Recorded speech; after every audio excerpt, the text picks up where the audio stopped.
nós gostaríamos de começar com uma pergunta muito simples. Quem aqui sabe quem que fez as suas roupas? A roupa que você está vestindo hoje, neste momento. Quem sabe, levanta a mão.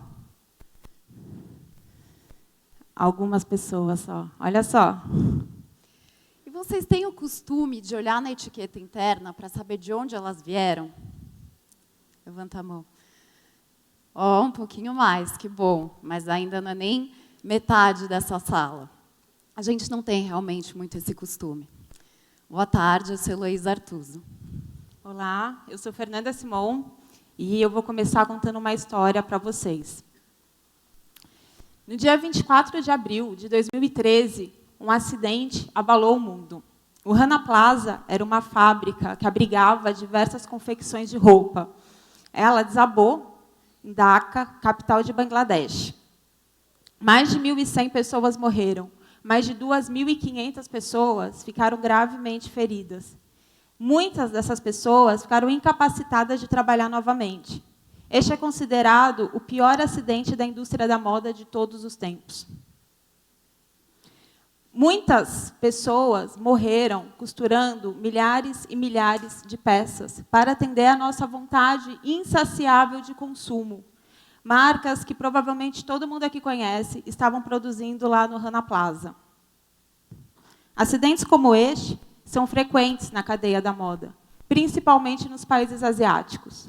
Mas o trabalho análogo ao escravo também é uma realidade no Brasil. É muito mais comum do que nós podemos imaginar. Diversas marcas já foram flagradas. Em 2016, 40 milhões de pessoas foram vítimas da escravidão moderna no mundo, muitas costurando roupa. Vale ressaltar que a força feminina é extremamente significativa no setor. Ela representa mais de 80% da mão de obra na indústria da moda. Muitas dessas mulheres são mães de famílias. Um outro problema sério é a questão do trabalho infantil. É estimado que só no Brasil 114 mil crianças e adolescentes trabalham na indústria da moda. Então, quando a gente pensa em moda, a gente pensa em beleza, a gente pensa em glamour, a gente pensa nas passarelas. Mas qual que é o bastidor dessa indústria?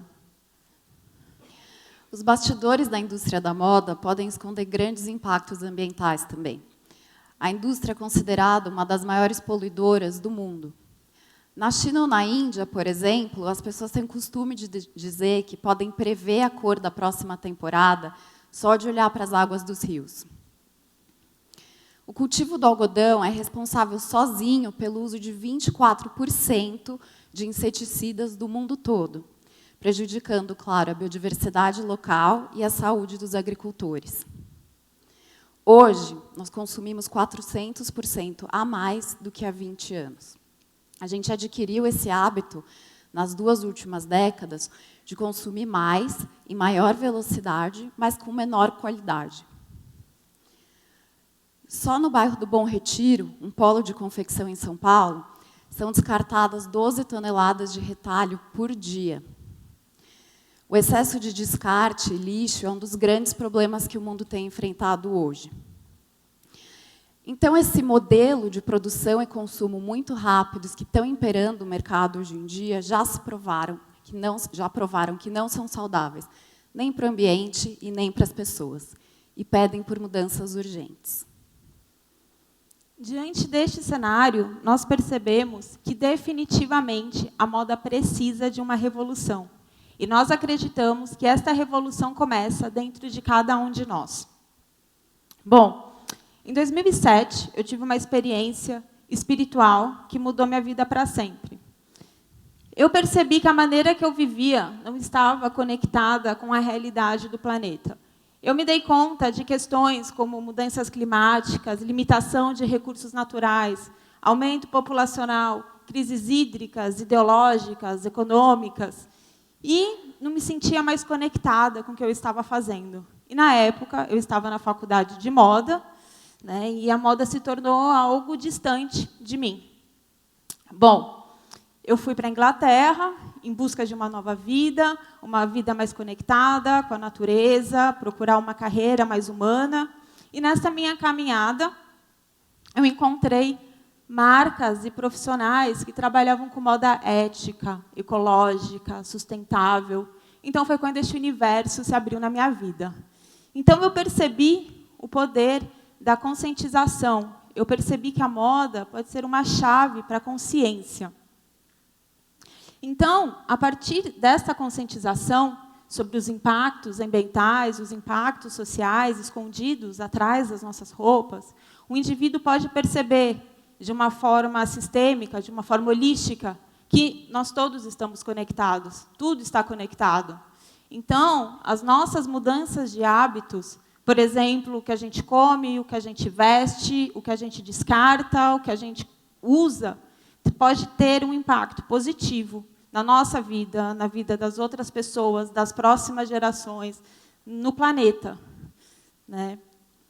Bom, durante alguns anos eu morei na Inglaterra, eu estudei, eu trabalhei na área com diversos profissionais, e até que, em 2013, quando o Rana Plaza desabou, né, o prédio, alguns profissionais que já trabalhavam com moda ética, ecológica, sustentável, decidiram se unir e dizer basta a esse tipo de situação, para garantir que acidentes como o Rana Plaza nunca mais voltem a acontecer.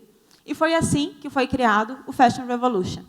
O Fashion Revolution é um movimento global, hoje está presente em mais de 90 países, tem como objetivos conscientizar sobre os impactos ambientais e sociais da indústria da moda, celebrar as pessoas por trás das roupas, exigir maior transparência e fomentar uma indústria mais sustentável.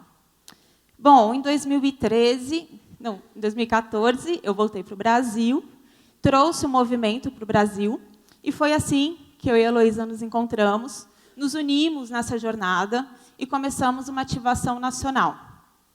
Realizamos diversos eventos, ações, palestras, com outros profissionais também, com outras iniciativas, como a uma agência de inovação e sustentabilidade, e também como a Brasil Eco Fashion Week, a primeira semana de moda sustentável do país. Bom, nós acreditamos que a moda deva considerar, em medidas iguais, a criatividade, o lucro, as pessoas e o meio ambiente, que nós não podemos continuar produzindo e consumindo da mesma forma. Mas a moda tem o poder de transformar. Essa mesma moda que nos aprisiona num ciclo constante de consumo e de excessos, pode ser a criadora de um novo desejo, do desejo de um futuro mais sustentável, mais ético, mais inclusivo. Eu trabalhei como estilista por mais de 10 anos, até me dar conta de que a moda que eu fazia não fazia mais sentido para mim. Eu percebi que ela valorizava muito pouco as pessoas envolvidas nos processos, a procedência dos materiais, o tempo de se fazer as coisas, a qualidade, a criatividade. Essa aqui na foto é a Flaviana. Ela era uma estilista que trabalhava comigo nessa viagem que a gente fez para a China, para desenvolver produto. Vejam que quase não dá para enxergar ela atrás da mesa. Eu estava bem ali na frente dela por conta dessa quantidade de materiais. E foi aí que eu comecei a me perguntar se a moda poderia fazer mais sentido para quem produz e para quem consome. E se ela poderia contar boas histórias. E foi tentando resgatar o que eu mais valorizava na moda, a qualidade, a criatividade, o saber fazer, o tempo de se fazer as coisas, que eu entendi que ela podia ser ainda muito mais. Ela podia ainda ser ética e sustentável. E foi aí que eu mudei. Eu mudei a maneira como eu trabalhava, eu mudei a maneira como eu comia, como eu consumia. Eu mudei até como eu me relacionava com as pessoas e com o ambiente em volta. Deu trabalho. Foi uma mudança pessoal, profissional, quase espiritual. Mas ela é extremamente gratificante. Porque a moda tem esse poder. Ela tem o poder de criar mudanças positivas. Ela tem o poder de trazer uma imagem compartilhada do que realmente é verdadeiro e belo. E o que é realmente belo? O que é realmente verdadeiro? O que é realmente precioso? Né? Para mim, por exemplo, para uma roupa ser considerada preciosa, ela precisa carregar uma bela história. Ela precisa ser feita por pessoas satisfeitas, pessoas que são valorizadas pelos seus trabalhos, pelo que elas fazem. Luxo, para mim, é dignidade. Luxo é respeito. Luxo é igualdade, é engajamento. Né? Como, por exemplo, este vestido de algodão orgânico, colorido naturalmente na Paraíba. Ele foi feito por diversos agricultores, rendeiras, artesãos, todos liderados pela Francisca Vieira, da Natural Cotton Color, uma grande referência na moda sustentável brasileira e uma prova que se faz moda com ética e justiça, sim. Ou então, como o tênis da Vert, que é feito com látex, tem um solado feito com látex natural da floresta amazônica. Um trabalho que ajuda a preservar um saber local, ajuda a dar força ao trabalho dos seringueiros, que quase já foi esquecido, e também preservar a floresta. Então, dar força ao trabalho local, ao trabalho manual, tudo isso, né, podem ser garantidos através de uma ferramenta, que é a transparência. Então, vocês já pararam para pensar se quando vocês compram um produto, aquele preço pago é o preço real? Será que os impactos ambientais estão naquele produto? Será que a qualidade de vida das pessoas que costuraram, plantaram, teceram, está embutido no preço de cada produto? Como que a gente pode saber disso? Pensando nisso, algumas marcas decidiram abrir o custo de cada uma de suas peças. Então, assim, elas podem comprovar o trabalho digno, né, e o comércio justo. Este é o caso da marca Catarina Mina, que produz bolsas com mulheres artesãs no Ceará. Ela é referência no Brasil através de um projeto chamado Uma Conversa Sincera, no qual, em seu site, cada peça traz um relato transparente sobre a sua precificação. Nós estamos vivendo em um momento de transição, onde a economia global está abalada, sendo questionada, e elementos como transparência, inovação, criatividade nunca foram tão importantes. Será que ainda faz sentido continuar produzindo e consumindo da maneira com que a gente vem fazendo pelas últimas décadas? Claramente, repensar os nossos hábitos se tornou essencial, e não por uma questão de ideologia, mas por uma questão de sobrevivência. A qualidade das nossas vidas depende dessa consciência. Mas, claro que repensar e questionar uma economia global é um desafio enorme. Então, trazendo para uma escala menor, e talvez não tão menos desafiadora, a gente pode começar pensando sobre o que a gente está fazendo hoje.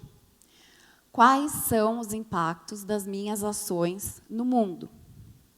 Nós, como consumidores, temos um poder enorme nas nossas mãos.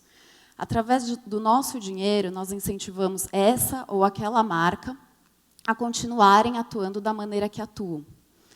O ato de compra se torna um ato político, porque a gente pode, sim, através da compra, incentivar e criar mudanças positivas nas vidas das pessoas, gerando renda, inclusão social através de empregos dignos.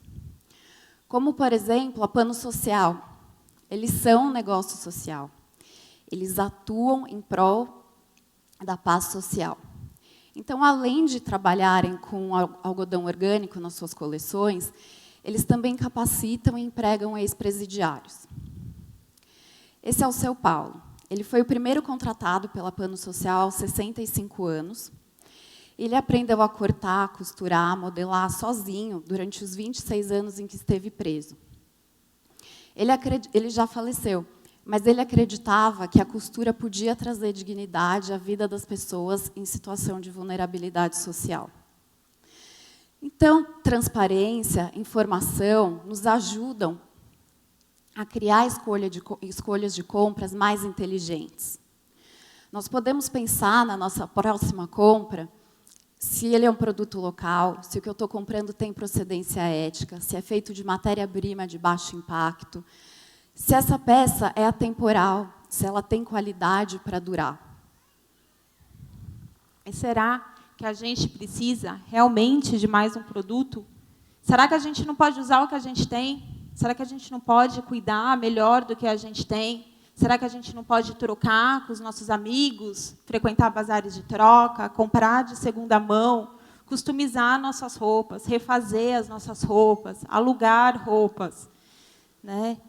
Se nós queremos um mundo diferente, nós precisamos pensar de uma forma diferente e nós precisamos agir de uma forma diferente.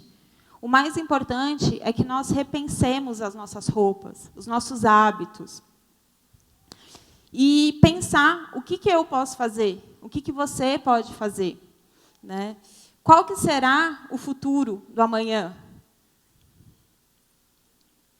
Eu acredito que a moda ela tem o poder de transformar. Nós lutamos por uma moda mais justa, mais digna. E eu gosto de ser positiva sobre o futuro das roupas e do planeta. Por isso, eu acredito que, no futuro, todas as roupas, a cadeia da moda inteira será sustentável. Não como diferencial, não como uma exceção, mas como uma regra. Porque, afinal, quando a gente está falando em sustentabilidade, a gente está falando em preservação ambiental, estamos falando em preservação cultural, em direitos humanos. Isso tudo já é um dever, uma missão de todos nós. Está em nossas mãos, nas mãos de cada um de nós, essa construção do amanhã. Hoje, nós estamos desenhando o futuro que a gente quer viver e deixar para as próximas gerações. Por isso, ter consciência dos nossos atos é tão importante. Essa é a verdadeira revolução, a consciência. Por isso, se perguntem sempre, quem fez minhas roupas? Obrigada. Obrigada.